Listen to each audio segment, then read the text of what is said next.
Bonjour, je suis ici pour actualité-dvd.com. Je vous parle du DVD de Episodes The First Season, la série créée par David Crane et Jeffrey Clarick et distribuée par Paramount et met en vedette Matt LeBlanc, Stephen Mangan et Tamsin Greig, sorti en magasin le 12 juin 2012. Deux scénaristes britanniques à succès décident d'accepter l'offre d'un influent producteur américain qui cherche à refaire leur populaire série aux États-Unis afin de l'exploiter commercialement. Mais après un terrible choc des cultures, les deux Anglais se rendent vite compte que leur série n'est plus que l'ombre d'elle-même, chaque choix semblant être guidé par des pures raisons monétaires. Il y a des trucs comme ça qui partent d'un bon sentiment, d'une bonne base et qui échouent misérablement. C'est pas pour être méchant, mais j'avais pas envie de perdre plus de temps avant de vous donner mon avis sur cette série. Je suis honnête, même si j'avais pas entendu parler de cette petite série, je m'attendais à quelque chose de beaucoup plus drôle.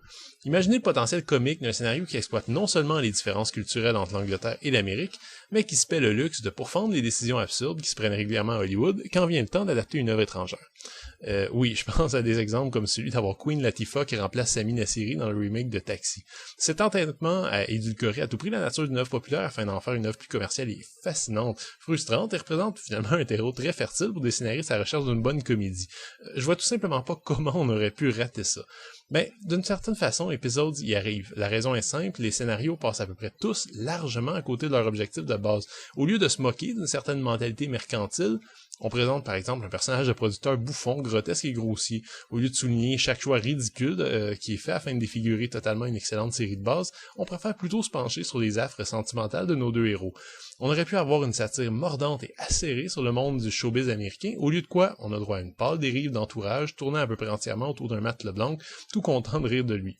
Je vous cacherai pas que l'acteur est plutôt convaincant dans son propre rôle, tout comme le sont Stephen Mangan et Tamsin Greig, bien que leur personnage soit beaucoup plus moins attachant. Le format d'une demi-heure et la durée de la saison, qui dure 7 épisodes en tout et pour tout, empêche de réellement se tourner les pouces. Mais qu'est-ce qui est arrivé à une si bonne prémisse? Pourtant, les premiers épisodes laissaient quand même augurer le mieux. On attend évidemment que ça lève, ce qui n'arrive jamais. Les seconds rôles sont rigolos, avec une mention toute spéciale pour celui de Kathleen Rose Perkins, qui vole aisément la vedette, avec le personnage le plus complexe et attachant, et de loin.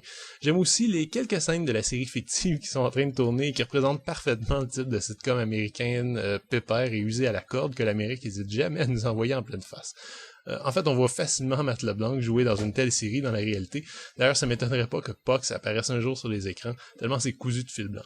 Mais voilà, on dirait qu'on a peur de vraiment rire de son sujet et l'idée de se concentrer plutôt sur l'impact de cette aventure sur la relation entre les personnages principaux s'avère l'erreur fatale qu'il fallait pas faire à mon avis. En tout cas, moi je regarde pas une série portant sur des scénaristes anglais aux prises avec les exigences commerciales de producteurs américains en espérant une histoire d'amour éculée. Le deuxième truc qui nuit beaucoup à cette satire est qu'au cours des dernières années, on a pu voir des remakes américains ou des vedettes britanniques réussir sans problème. Je pense notamment à Extras avec un Ricky Gervais qui a pas édulcoré son humour, ou surtout The Office qui est arrivé à respecter l'esprit de l'original tout en proposant quelque chose de légèrement différent et adapté surtout. L'industrie de la télévision s'est complexifiée en même temps que se sont complexifiées les attentes du public, et une comédie comme Episodes apparaît aujourd'hui comme douloureusement démodée. Le DVD est présenté à 1/78 anamorphique avec piste audio en anglais 5.1 ou 2.0 ainsi qu'en espagnol 2.0. Pas de sous-titres ni de piste française, j'en ai bien peur. Et côté bonus, c'est pas très reluisant, on a quelques biographies, sinon faut se tourner vers la technologie eBridge pour n'avoir finalement que quelques bêtes d'épisodes promotionnels de séries différentes comme The Boreas, House of Lies ou Dexter saison 6. Bof. J'aurais beaucoup aimé pouvoir dire qu'Episodes est une charge féroce et mordante contre un système qui dévore et dénature les cultures internationales. Malheureusement, avec un sujet en or, pourtant, les créateurs d'Episodes ont accouché d'une souris, une gentille farce inoffensive absolument pas adaptée au 21e siècle. Si vous aimez les comédies sans prétention, donnez-lui une chance. Si vous cherchez quelque chose avec des dents, par contre, passez votre tour. C'était Gilles, merci, bon visionnement.